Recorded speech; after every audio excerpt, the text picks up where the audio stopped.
Hello, hello, hello, hello. Good morning mga ka-granny. Ito ang aking 92 years old. Again and again, good morning. Yan, pinapakain ko na siya. Lahat na gusto niya request na ulam. Yan.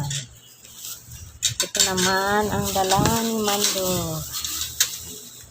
Ang kanyang pamangkin. Paborito na paksiw na tulingan. Ang sarap niyan.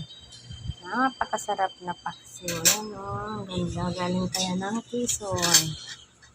Ayan. Mabuti pa yung kanyang pamangkin. Tuwing pupunta dito, ang daming dala. Ayan. May adobong manok. Ay. Paksiw na, no? Pero inuulam lang niya yan sa tinapay. Ayaw niya magkanin. May kanin naman kami. Pero ayaw niya. Yan. Bagong saing ang aming kanin. Yan.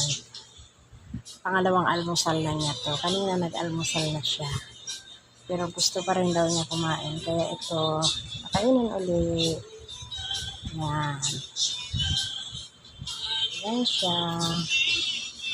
Kaway-kaway. Kaway-kaway. Sa mga fans mo. Yan.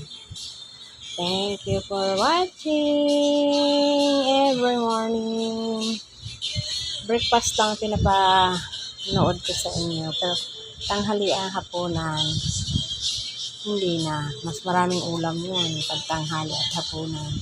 Kaya lang, ang pag-inom kasi niya ng gamot, yung morning lang. Kaya morning lang ako nag-video.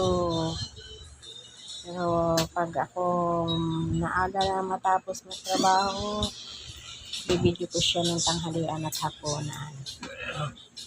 Dito kayo sa amin, parang piyesta araw-araw dahil marami kami. Napakarami namin dito. Halos 3 pamilya kami dito. Kaya sa morning, siya lang ang pinagtutuunan ng pansin. Ang aming kulit-kulit. Yeah, suspendido na ang klase ngayon. Kaway-kaway sa mga fans. Thank you for watching.